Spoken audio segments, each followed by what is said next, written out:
m'appelle Nathalie, je suis aide-soignante sur l'unité de Dombasle, donc l'unité de Dombasle du site Noiret, de la Masse, donc maison d'accueil spécialisée. Sur une unité où les personnes sont très dépendantes et on a des métiers qui sont très rythmés. On est 3 pour 10, on a des gens qui sont lavés tous les jours, qui sont levés tous les jours. Il y a un rythme de travail très soutenu, très varié, très divers. On a mis en place pendant cette période, on s'est dit bon ils ne voient plus leur famille, comment on fait ? Donc discuter avec les DUP, trouver une mise en place d'un système de Skype. Mais en attendant, on avait des familles quand même qui étaient inquiètes, qui nous appelaient. Donc on a une collègue qui a décidé de faire un atelier je donne des nouvelles par la poste. Donc faire des photos des résidents, envoyer des petits messages, faire des enveloppes, faire participer le résident à cette activité. Toutes les familles étaient super heureuses de recevoir dans un premier temps, au cours des 15 premiers jours de confinement, des messages de leurs proches. Puis après, on a commencé à faire des WhatsApp. Il n'y a pas que des côtés négatifs en fait. Ça nous oblige aussi à inventer des nouvelles choses et à essayer de mettre en place des nouvelles pratiques. On a des métiers qui peuvent être vite enfermants. Et relancer, finalement, parfois le confinement a pu nous amener à relancer des choses qui n'existait plus. Par contre, oui, l'absence de lien entre les unités, ça c'est très compliqué parce qu'on a des activités transversales qui ne peuvent plus avoir lieu. Donc il y avait des groupes qui existaient puis qui ne peuvent plus être ensemble. On ne peut pas chanter ensemble. Là, tous les jeudis, normalement, on a une chorale, donc on ne peut plus le faire ensemble. Donc d'arriver à le faire, nous, sur nos unités individuelles, ça se met en place, mais c'est une énergie qu'il faut remettre en place alors qu'elle était vraiment très active entre les deux groupes. Donc ça, on a hâte que ça puisse peut-être se remettre en place.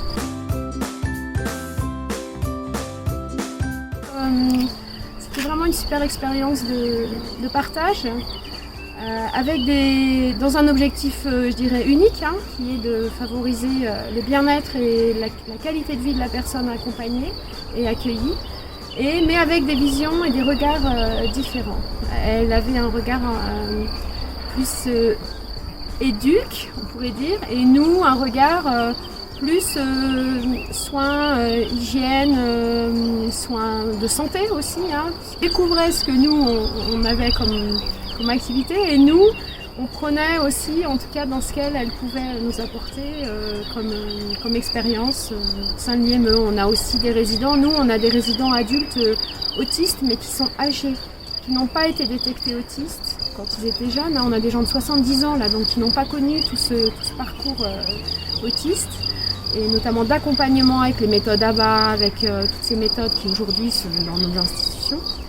Et elle, de dire, tiens, on va essayer ça avec tel résident qui parle beaucoup, qui est beaucoup dans l'énervement, le retrait d'attention, donc de nous apporter toutes ces petites choses-là qui sont des choses très pratiques et très faciles à mettre en œuvre dans notre travail. Mais que nous, on a peut-être parfois, c'est plus compliqué pour nous parce que on n'a pas toujours ce regard éducatif.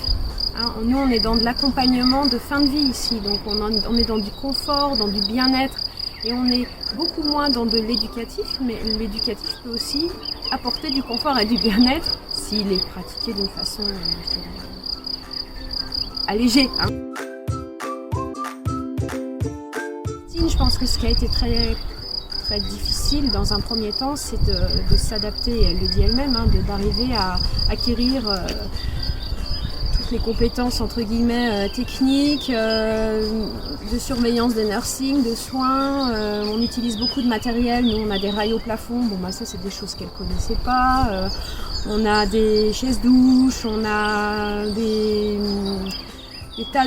des quicks pour lever les gens qui ont encore l'appui. Donc tout ce côté un peu technique et tout ce côté accompagnement de soins que fait une aide-soignante, pour elle, c'était quelque chose de très nouveau. Et le rythme était aussi pour elle assez éprouvant au début, parce qu'on travaille en 12 heures.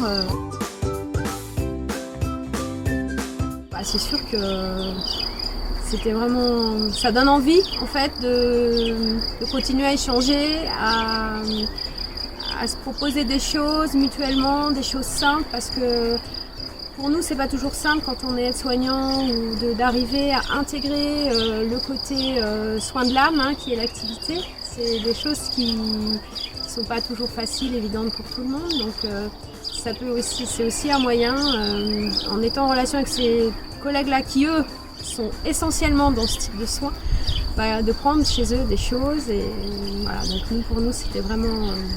c'était une collègue en plus très, très active, très volontaire. On a eu beaucoup de chance et puis c'était bien aussi de se sentir épaulé, quoi. D'être dans une dynamique d'établissement, voire d'association, et pas dans une dynamique de renfermement sur soi.